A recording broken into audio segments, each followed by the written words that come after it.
here are Morgan Streetman and Roxanne Wilder. Hey, everybody. Welcome to the Morgan Streetman Show. You know, we're still down Roxanne Wilder. We got to fix that intro. Yeah, I tell you what, but you said she's coming back soon. Yeah, maybe we won't fix it. I mean, by the time we get it Right. fixed, she'll be back. We'll have to add fix her it back again. in there. We'll be fixing it twice in a row. Yeah, But I'm yeah, here, she'll so. be back, what, in a couple weeks, hopefully? A 2-3 couple weeks. Yeah, time flies when you're having a baby, apparently. Well, yeah, you don't get as much time off as you thought you would, huh? No. You know, if it was me, I'd need time off till that baby was in third grade. Yeah, father maternity leave like they do in Sweden. Why not, right? Right. Free college, free everything. Make everything free. Sounds like a good plan. Speaking of making things free, here's a guy who's really free. Hunter Biden, you see the picture of him pulling into the Waldorf Astoria in New York for lunch over the weekend? Well, he has no money, I thought. He has no money, but he's driving a nice new Porsche Panamera, pulling up for lunch at the Waldorf Astoria, which you got to imagine is $30 to $50 a plate with his new wife who's pregnant. Somebody was paying for lunch. It's probably Elise. Exactly. Probably Burisma still paying for lunch. You know, it's funny because that's where we wanted to go with our quick look back today, is talk a little bit about this Biden corruption. We covered some of that last week. We covered all the family members, and probably not even all of them, but we covered 5 of them that have been involved in exploiting the Biden name for profit. And, of course, it seems to be everybody. But, the one that's in the news the most and the one that's the easiest for folks to grasp, I think, it's got the least facts and the least details, and that's Hunter Biden, his son, the guy that went over to China with him on Air Force Two and picked up $1.5 billion, but they never, ever spoke a word of their business dealings. We hear Joe Biden repeating that over and over again. Let's hear it from him, direct from the horse's mouth, so to speak. I've never spoken to my son about his overseas business dealings. And never spoken to his son. Now, when Hunter Biden was asked that same question on Good Morning America, if you remember, that was back in September of last year, 2019. He gave a little bit more of a qualified answer than that. Let's hear what he had to say. No. As I said, the only time was after a news account, and it wasn't a discussion in any way. There's no but to this. No. I love it. He says no. As I said, the only time. Yeah, okay. No but. No but. But oh, shoot, I wasn't supposed to say that, so let me say there's no but to this, right? That's what Hunter had to say. And remember, this is the guy who got at one point $83,333 a month for his, and I'm air quotes around this, work for the Burisma board. Now, do you know what that totals up to in a 1-year period, Pat George? A whole bunch of money filling a wheelbarrow. $1 million. Oh, my $1 million, right at $1 million. Now, you don't think there's anything significant to that number? Hey, we'll pay you $1 million a year.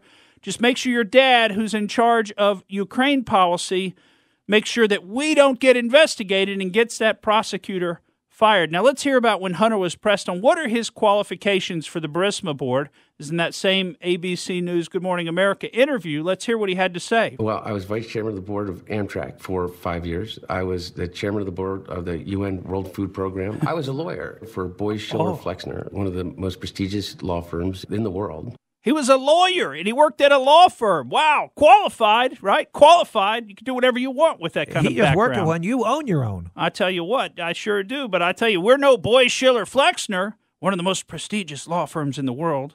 Okay, whatever you say, Hunter. Now, here he is saying when he was pressed on, well, wait a minute, do you actually have any knowledge about Ukraine, or do you have any knowledge about natural gas or the petroleum industry? Let's hear what he had to say about that. No, but I think that I had as much knowledge as anybody else that was on the board. So Burisma's put together an entire board of idiots. People with good last names. That's what we're looking for on the Burisma board. Because it's not a real company. It's a big corrupt institution, right? If you went to Ukraine a few times, or at least once a month, you think your dad would ever ask you, where are you going and what are you doing? No, I never, except for that one time, never. We'd never talk about it. Such things would never be said amongst family. Like you said, we talk about the grandkids, we talk about the game. That's the only thing we ever talk about. Nothing of any substance at all. But that's Hunter Biden for you. Now, if you can't smell corruption there, and look, that needs to be investigated. Don't listen to the mainstream media saying, oh, that's already been looked at and there's nothing there, because the truth is one, it hasn't been looked at, and two, back at the time, the reports that were done on it did suggest that, hey, this looks a little bit corrupt, and maybe a little bit shouldn't even be added there. This looks corrupt. But just use your common sense, folks. I mean, what do you think? You think you'd get paid $1 million a year with your last name? I know I wouldn't. I know I wouldn't get paid $1 million. I don't have access to the vice president. I don't have access to the guy who's running the policy for that entire country, who's divvying up the aid from the USAID, Agency for International Development, right? Divvying up all those millions and hundreds of millions and maybe even billions of dollars of aid. Remember when Biden was talking at the Council on Foreign Relations and he talked about the $1 billion and he told the president they weren't getting it? And the president said, you can't do that. This is the president of Ukraine, said, you can't do that. Poroshenko, remember, he said, you can't do that. And what did Biden say? He said, call President Obama. Call President Obama. So now it's okay when Obama is president for the president to be in charge of whether or not the country gets the aid on a whim based on fire of the prosecutor. Okay, but now that President Trump apparently withholds aid, oh my gosh, that's a crime. That's an impeachable offense, right? I mean, the double standard is shocking and upsetting. And we're going to talk a lot today about impeachment. In fact, I'm not going to do so much talking because one of the things I wanted to do for you is give you some clips that'll give you a flavor. And as a trial lawyer myself, I believe the most effective thing is not to tell people about stuff, not to characterize it with what Morgan Streetman says, but to show people or to share with you the actual clips from some of the impeachment proceedings. And so we've got those, and we've got a lot of those today.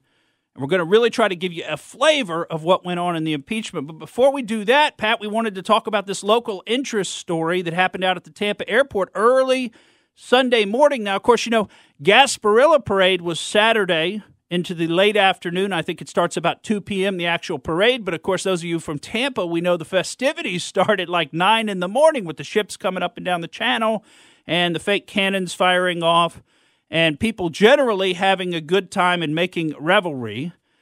But late at the night or early in Sunday morning, about 3 a.m. out at Tampa Airport, there was a terrible accident, Pat. I know you had some details on this that even I didn't know about. Yeah, I woke up in the morning because I always want to, and I do this being a traffic reporter, I want to know what's closed. And they said big accident, all shut down on George Bean Parkway, headed into the airport. I said, that's strange. That's different.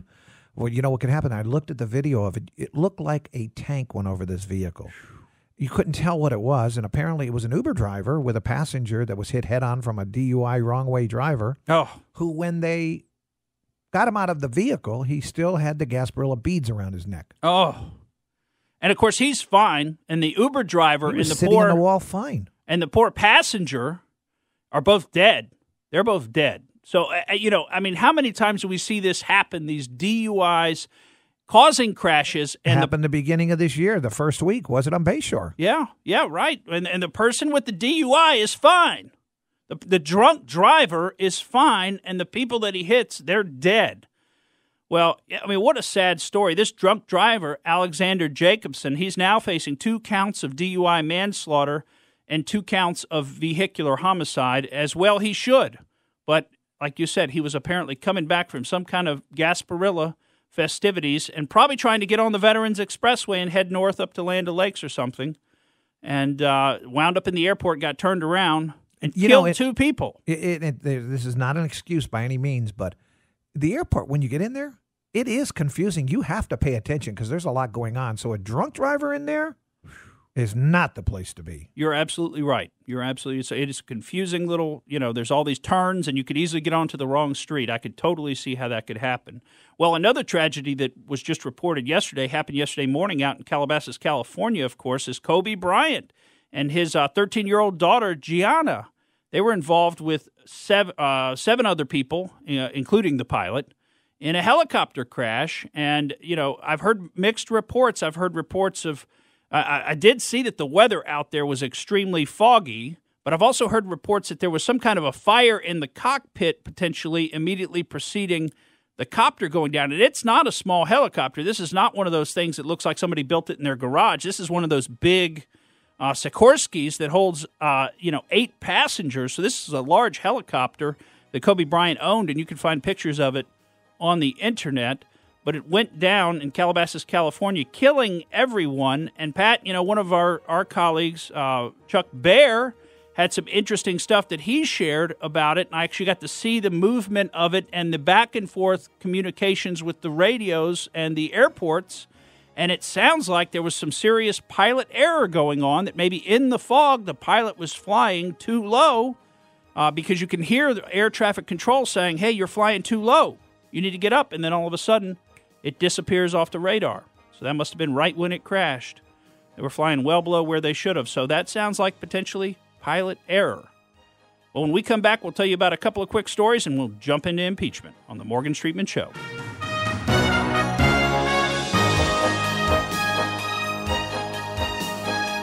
Welcome back to the Morgan Streetman Show on Money Talk 1010. Hey, if you want to find us during the week, we are on YouTube, and you can get to our YouTube page by searching for Morgan Street Media. You can also go to morganstreetmedia.com, and we're working on revamping the site a little bit. So right now it's looking a little bit off, but you can still get to where you need to go on that. We're also on Apple Podcasting, so Apple Podcasts. So during the week, if you didn't catch us live, you can go to morganstreetmedia.com or search Morgan Street Media on Apple Podcasts or on YouTube. And certainly if you want to get on the horn with us today, the number to call is 888-404-1010. But we wanted to tell you just real briefly about a little story that came out yesterday, which is interesting. We'll see where this goes. And that is that there were 5 rockets, 5 of these Soviet Union-era rockets fired from the back of a truck called a Katyusha rocket that actually hit, I think 3 of them hit in the U.S. Embassy area in Baghdad. And one of them supposedly was a direct hit actually on the embassy itself and caused a small fire. Now, who would do that? Troublemakers, military, crazy people? All the above. All of the above. These Katyusha rockets are something that Iran has helped to spread throughout the Middle East. These are Soviet-era devices. And so this would be potentially that Iranian-backed Shia militia, which could either be the Hezbollah militia that they have there in Iraq. It could also be the Muqtada al-Sadr. If you remember that name from like 2006, Muqtada al-Sadr had a Shiite militia. Well, that was still active. And in fact, he's still around and he's still active. So that could have been from them, or it could even be from the Iranians themselves running an operation. And, of course, we know they like to work through proxies so that they've got what they think is plausible deniability from responsibility for this stuff. But we'll see what happens with that and what develops. The U.S. has got about 5,200 troops in Iraq right now. So we still got a fairly sizable presence. Of course, not like we had at one point. We had a large presence, but we've still got 5,200 there. So certainly if any of those troops get killed, the response, I believe, from President Trump is going to be significant again. Now, in this case, we understand that no one was killed, although I think someone was injured, but we've heard that no one was killed. So if he follows his pattern from the past, President Trump, that is, then he won't respond with overwhelming force unless somebody is killed, unless an American is killed. So now, over the weekend, we finally got to see the impeachment switch over to the president's team. Yeah, starts on Saturday morning. Can you believe the timing on this? All week long, we got 24 hours from the Democrats, and they just repeat themselves over and over again. And all this speculation, if you're a trained lawyer, you listen to this like I am with certain ears that probably a lot of folks don't have the attention to detail and listening to where's the evidence coming from, what type of evidence is it, what's really being said here. Is it even true? What are you hearing when you decipher that? I'm hearing from the Democrats a lot of supposition, a lot of things. They want to tell you what people were thinking in certain instances, and you don't know that. They want to say, well, President Zelensky, what he actually said, that isn't what he really was thinking, because surely he was feeling pressure. Well, he said he wasn't feeling pressure. What counts in a court of law? It's what he says, not what you say he's thinking. How could we ever decipher that? How could we ever Judge Judy would never accept that. Judge Judy would throw him right out of court, even though she likes Bloomberg. Well, I think it was all kind of summed up in one clip that I heard from the closing arguments that Adam Schiff gave. House Manager Schiff gave a clip, and he talked about something that he had heard. And again, these are through anonymous sources, that he had heard that President Trump had threatened the senators with actual physical violence. I mean, just so insane that he would even talk about this. And you can maybe hear it in this clip if you turn your radio up and you listen real carefully. I mean, there's an audible gasp from the Senate when he says this. You can hear them, and then you can hear somebody talking back to him, which, remember, they're not supposed to be talking during this proceeding. At the beginning of each day, there's an announcement by the Sergeant at Arms that under pain of imprisonment, you're supposed to keep silent, he says. So this is apparently Susan Collins yelling back at Adam Schiff from the back of the House saying, that's not true. That's not true. And then Schiff says, well, I hope it's not true. I mean, you can hear him, but of course, this thing which he doesn't know if it's true, and he says that a bunch, and he hopes it's not true. He repeats it enough times. He acts like he thinks it's true, and that pretty much sums up what the Democrats did and the House managers did during their impeachment case. Listen here. CBS News reported last night that a Trump confidant said that GOP senators were warned, vote against your president, vote against the president, and your head will be on a pike. Now, I don't know if that's true. Vote against the president and your head will be on a pike. I have to say, when I read that, and again, I don't know if that's true, but when I read that, I was struck by the irony. By the irony. I hope it's not true. I hope it's not true. But I was struck by the irony of the idea when we're talking about a president who would make himself a monarch, that whoever that was would use the terminology of a penalty that was imposed by a monarch, a head on a pike. Wow. I mean, you can hear them. I don't know if you could hear it on the radio because it's pretty faint. But, of course, this is the microphone that's right in front of Adam Schiff. But you can actually hear them in the background saying that's not true. If he said that, we would have heard it. Absolutely, we would have heard it. Are you kidding me? I mean, they make up stuff. They just make up stuff and they talk about it. And this is supposed to be a trial? You're not allowed to do that in a trial. You can't just make up speculation with no witnesses who are going to be put under oath or who have ever been put under oath and ever said this. You can't just throw that out there for, well, I hope it's not true, but I'm going to say it 5 times. I hope it's not true, but this is what he said. And I just thought the irony of that a president would act like a king. Well, you're making it up. And that pretty much sums up the entire presentation from the House managers. It's a bunch of made-up speculation, and they're losing people like Susan Collins, who was one of the votes who was supposed to be on the fence, and Senator Murkowski from Alaska, who was, again, supposed to be on the fence. She's apparently said that Adam Schiff lost her when he said that about the head on the pike. Now, we're running out of time in this segment, unfortunately. I had another clip I wanted to play for you. Let's see. We'll get to some of them. It doesn't look like we're going to get to all of them. I've just got too much for you, and I got to set them up a little bit. But, this is Trey Gowdy over the weekend. Now, Trey Gowdy, whatever you may think of him with his purple ties, he is a great trial lawyer, and he understands the theater of the courtroom about as well as anybody on the national stage. There are few who are as good as Trey Gowdy is. And he really focuses in on the best evidence of what's going on here, and that's the transcript, isn't it? I mean, doesn't the transcript tell the tale of the tape? Let's hear from Trey Gowdy. The transcript is the single best piece of evidence that the president has.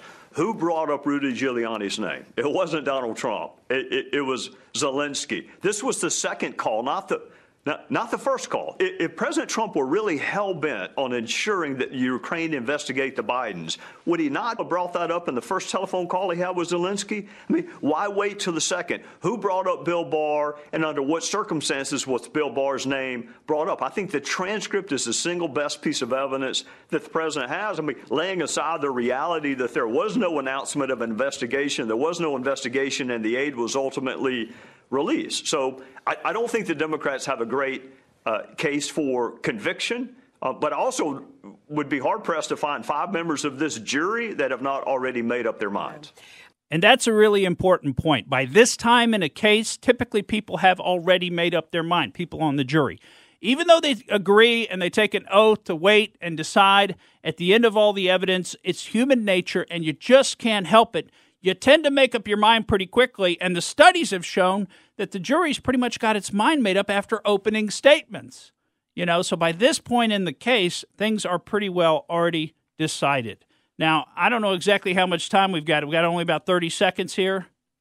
Yeah, about 30 before the music. Oh, man. Okay, well, let's, I had a clip from Professor Dershowitz, who's going to be speaking at some point this week and talking about why there isn't actually an impeachable offense here. And he does a pretty good job explaining that point, and it's a constitutional point. And that is because there's no high crimes and misdemeanors, that there's no treason or bribery or perjury or other high crimes and misdemeanors, that really there is no impeachable offense here. And if you remember what the House managers have brought forward, they brought forward 2 articles. Article 1 is abuse of power, and that has to do allegedly with withholding aid to the Ukraine.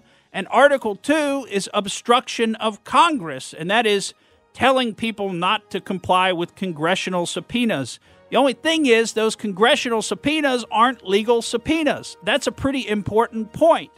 And again, I don't know that we're going to get to the clip here, but Patrick Philbin did a pretty nice job of laying that out, why those congressional subpoenas are not enforceable subpoenas, because they never had a vote of the entire House to begin this impeachment inquiry and to vest the committee with the power of the House of Representatives to issue lawful subpoenas. So those subpoenas that were ignored were not lawful. The president had to fight those in order to stand up for the law, the Constitution, and the separation of powers.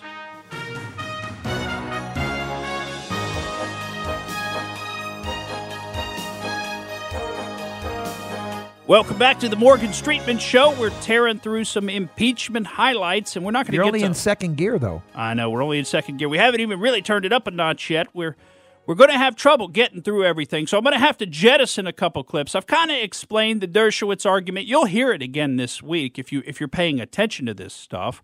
But, there were 4 gentlemen who spoke on behalf of the president. That was Pat Cipollone, Jay Sekulow. Now, those 2 are the main counsel. Then they had Patrick Philbin, also White House counsel. He talked about the invalidity of the subpoenas, which I've kind of explained to you. And for time purposes, we're not going to have a chance to get to his clip because it's about a 4-minute clip where he explains it. And that was me having cut it down to about 4 minutes, by the way, to try and really get the meat of the argument to you. But I've already explained that. There was also a gentleman named Michael Purpura who is fantastic. I really liked his style, and we've got a couple of clips from him that we're going to play because he really nailed it in the impeachment. Before we jump into that, during the break, Pat, I was telling you, if you haven't gone to see that movie 1917 on World War I went to see it Saturday, and it is amazing. What a fantastic Well, I'm glad you said that because my movie. son's returning next week sometime, and he'll be for a couple of weeks. I'm going to go watch that with him. You got to go see it and watch how long it is before they even ever cut. I mean, they have like a 20 or 30-minute one-camera initial scene, and it's just amazing. The setup for that shot must have just taken, dozens of hours of planning. It is an amazing shot, and the whole movie is that way, and it's a fantastic movie. But now let's jump back to impeachment, and let's hear some from Michael Purpura, who I think was probably the best of all of the White House counsel representing the president at the impeachment over the weekend. And keep in mind, the Democrats have had 24 hours of time before the Senate to put forward their case. And by the way, there's a lot that they have not shared with the senators, and I think Michael Purpura does a great job of highlighting the facts that they didn't share with the Senate. Now, in about 2.5 hours on Saturday, the 4 White House counsel who got a chance to speak basically destroyed the entire Democrat case. They eviscerated it, as some have put it. So let's hear some of that evisceration, and this will really give you a flavor for the way things went on Saturday. Here's Michael Purpura. As you know, head of state calls are staffed by a number of aides on both sides. Lieutenant Colonel Alexander Vindman, a detailee at the National Security Council, raised a concern about the call. And that was just a policy concern. Lieutenant Colonel Vindman admitted that he did not know whether there was a crime or anything of that nature, but he had deep policy concerns. Policy concerns. So there you have it. But the president sets the foreign policy. In a democracy Listen. such as ours, the elected leaders make foreign policy while the unelected staff, such as Lieutenant Colonel Vindman, implement the policy. Other witnesses were on the July 25 call and had very different reactions than that of Lieutenant Colonel Vindman. Lieutenant General Keith Kellogg, National Security Advisor to the Vice President, former acting National Security Advisor, and a long-serving and highly decorated veteran, attended the call. According to General Kellogg, I was on the much-reported July 25 call between President Donald Trump and President Zelensky. As an exceedingly proud member of the Trump administration, of President Trump's administration, and as a 34-year, highly experienced combat veteran who retired with the rank of Lieutenant General in the Army, I heard nothing wrong or improper on the call. I had and have no concerns. The House managers said that other witnesses were also troubled by the July 25 call and identified those witnesses as Jennifer Williams and Tim Morrison.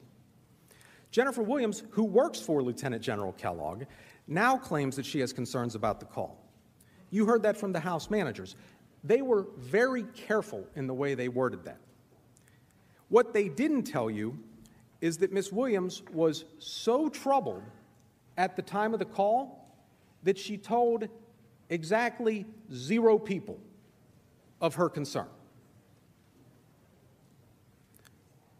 She told no one for 2 months following the call, not one person.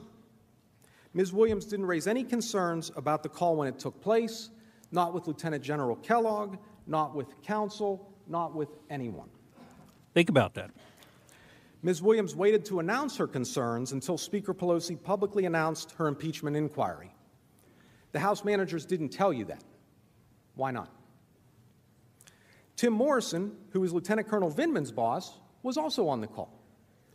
Mr. Morrison reported the call to the National Security Council lawyers not because he was troubled by anything on the call, but because he was worried about leaks, and in his words, how it would play out in Washington's polarized environment.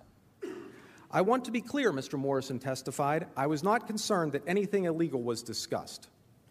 Mr. Morrison further testified that there was nothing improper and nothing illegal about anything that was said on the call. In fact, Mr. Morrison repeatedly testified that he disagreed with Lieutenant Colonel Vindman's assessment that President Trump made demands of President Zelensky, or that he said anything improper at all. Here's Mr. Morrison. In that transcript, does the president not ask Zelensky to look into the Bidens? Mr. Chairman, I can only tell you what I was thinking at the time. That is not what I understood the president to be doing. Do you believe, in your opinion, that the President of the United States demanded that President Zelensky undertake these investigations? No, sir. And you didn't hear the president make a demand, did you? No, sir. Again, there were no demands from your perspective, Mr. Morrison. That is correct, sir. But is it fair to say that as you were listening to the call, you weren't thinking, wow, the president is bribing the president of Ukraine? That never crossed your mind? It did not, sir. Or that he was extorting the president of the Ukraine? It did not, sir. Or doing anything improper? Correct, sir. Significantly, the Ukrainian government never raised any concerns about the July 25 call. Just hours after the call, Ambassador William Taylor, head of the U.S. mission in Ukraine, had dinner with the then Secretary of the Ukrainian National Security and Defense Council, who seemed to think that the call went fine. The call went well. He wasn't disturbed by anything. The House managers didn't tell you that. Why not? Ambassador Kurt Volker, the U.S. Special Representative for Ukraine, was not on the call. But Ambassador Volker spoke regularly with President Zelensky and other top officials in the Ukraine government, and even met with President Zelensky the day after the call. He testified that in no way, shape, or form, in either the readouts from the United States or Ukraine, did he receive any indication whatsoever for anything that resembles a quid pro quo on the July 25 call. Here's Ambassador Volker. And in fact, the day after the call, you met with President Zelensky. This would be on July 26th. That's correct. And in that meeting, he made no mention of quid pro quo. No. He made no mention of withholding the aid. No. He made no mention of bribery. No. So the fact is the Ukrainians were not even aware of this hold on aid. Is that correct? That's correct. They didn't tell you about this testimony from Ambassador Volker. Why not? President Zelensky himself has confirmed on at least 3 separate occasions that his July 25 call with President Trump was a good phone call and normal, and that nobody pushed me. When President Zelensky's advisor, Andrei Yermak, was asked if he had ever felt there was a connection between the U.S. military aid and the request for investigations, he was adamant that we never had that feeling, and we did not have the feeling that this aid was connected to any one specific issue. Of course, the best evidence that there was no pressure or quid pro quo is the statements of the Ukrainians themselves. The fact that President Zelensky himself felt no pressure on the call and did not perceive there to be any connection between security assistance and investigations would, in any ordinary case, in any court, be totally fatal to the prosecution. The judge would throw it out, the case would be over. What more do you need to know? That's exactly right. What more do you need to know? The Ukrainians didn't feel any pressure. They didn't know there's a quid pro quo. How do you have a quid pro quo when the other side doesn't even know it, right? And I loved his style. I mean, I really thought he was very effective when he was saying they didn't tell you that, why not? And we got another clip for him. It's going to be a little long. We're not going to get to all of it before the break, but I'm going to get it started. Then I'm going to try to pause it and carry it over to the Out There segment, because this is where Michael Purpura starts to tear apart the Democrat evidence and their talking points about what Ambassador to the EU Gordon Sondland said. Let's hear. We know there was no quid pro quo on the July 25 call. We know the Ukrainians did not know that security assistance had been paused at the time of the call. There is simply no evidence anywhere that President Trump ever linked security assistance to any investigations. Most of the Democrats' witnesses have never spoken to the president at all, let alone about Ukraine security assistance. The 2 people in the House record who asked President Trump about whether there was any linkage between security assistance and investigations were told in no uncertain terms that there's no connection between the two. When Ambassador to the European Union Gordon Sondland asked the president in approximately the September 9 timeframe, the president told him, I want nothing, I want nothing, I want no quid pro quo. Even earlier, on August 31, Senator Ron Johnson asked the president if there was any connection between security assistance and investigations. The president answered, no way. I would never do that. Who told you that? 2 witnesses, Ambassador Taylor and Tim Morrison, said they came to believe security assistance was linked to investigations. But both witnesses based this belief entirely on what they heard from Ambassador Sondland before Ambassador Sondland spoke to the president. Neither Taylor nor Morrison ever spoke to the president about the matter. How did Ambassador Sondland come to believe that there was any connection between security assistance and investigations? Again, the House managers didn't tell you. Why not? In his public testimony, Ambassador Sondland used variations of the words assume, presume, guess, speculate, and belief over 30 times. Here are some examples. That was my presumption, my personal presumption. That was my belief. That was my presumption, yeah. Is that right? Said I presume that might have to be done in order to get the aid released. It was a presumption. I've been very clear as to when I was presuming, and I was presuming on the aid. It would be pure, guesswork on my part, speculation. I don't know. That was the problem, Mr. Goldman. No one told me directly that the aid was tied to anything. I was presuming it was. Didn't show you any of this testimony, not once during their 21-hour presentation. 21 hours, more than. Think about it. We'll come right back with more of that on the Morgan Streetman Show. Welcome back to the Morgan Streetman Show. Let's see if we can pick back up with Michael Purpura talking about Ambassador Gordon Sondland. Let's see if I can do this without screwing it up. Here we go. 21 hours.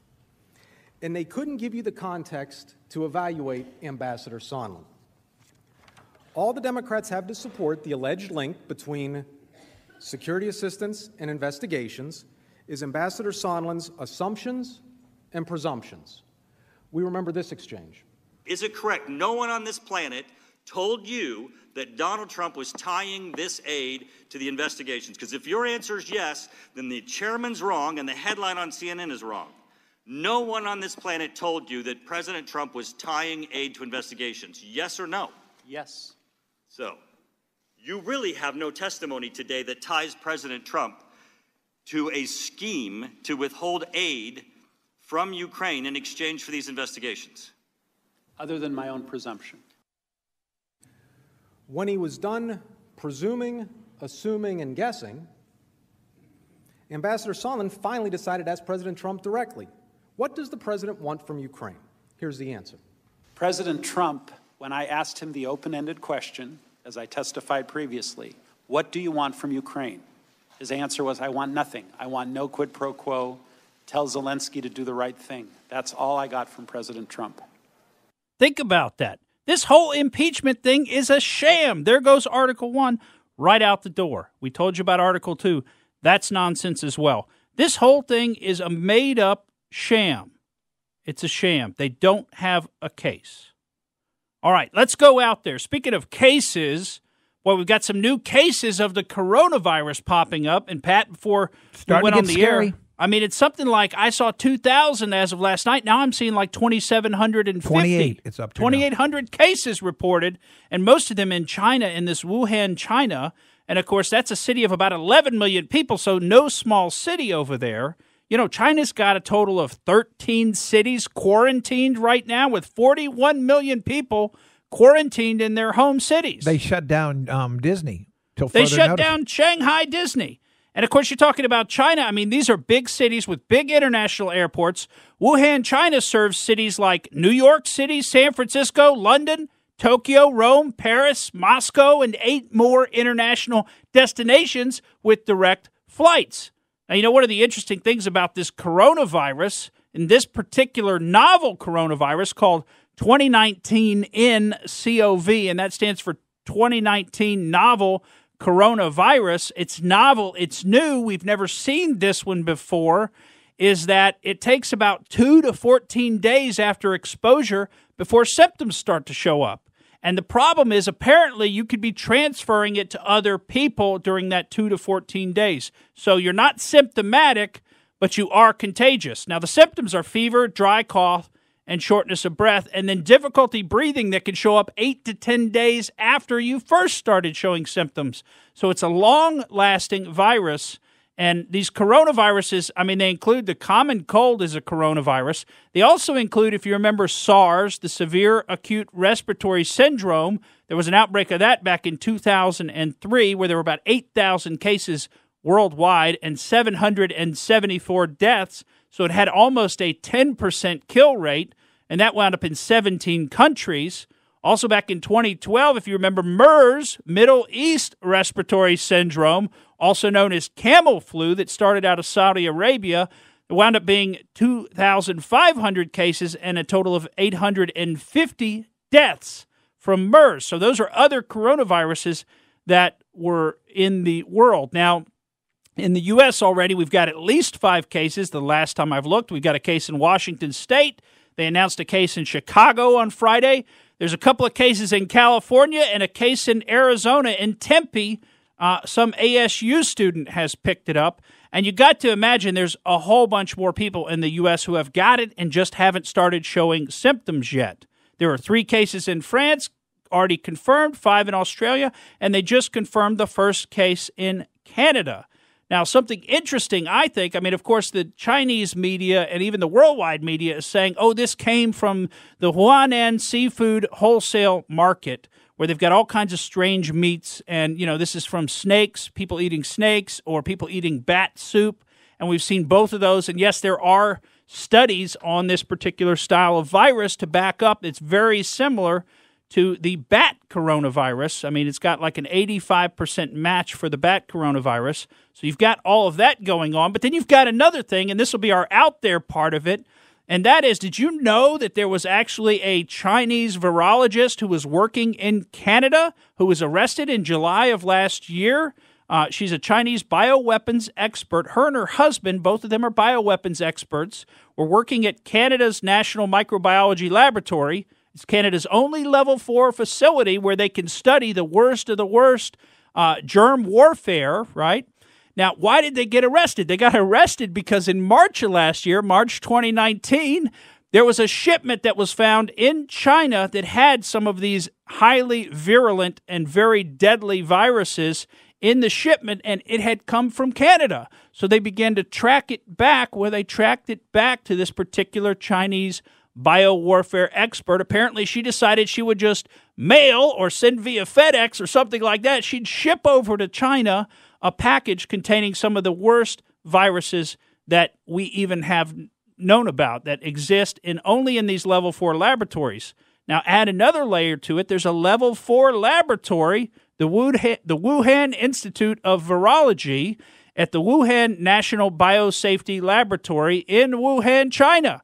It's only about 20 miles from this wholesale seafood market that they say is where the virus got started, and maybe it did. Maybe it came from some kind of strange snake meat or something like that. That just seems like a bit more far-fetched than that it was some kind of bioweapon that got out of a laboratory. It just, to me, and of course we can reference back to the story that we covered a few weeks ago that's in that book, Bitten, by Chris Newby, and that is the story of Willy Bergdorfer and the development of Lyme disease, right, which Bergdorfer insinuated pretty strongly was actually a bioweapon. And if you remember from when we talked about that a couple of weeks ago, these bioweapons, the goal isn't necessarily to kill people.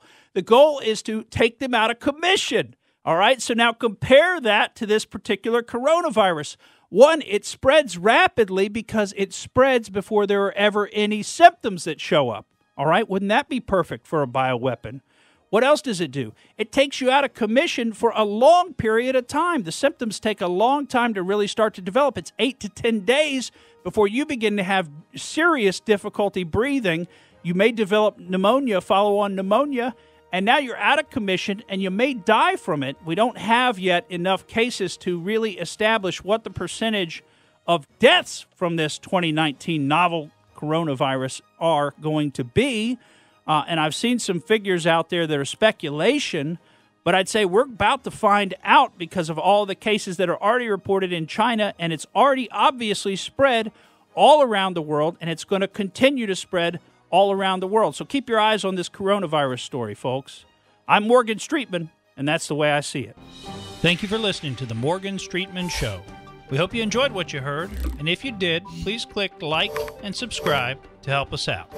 And remember that we recommend that you exercise your brain at least once a week.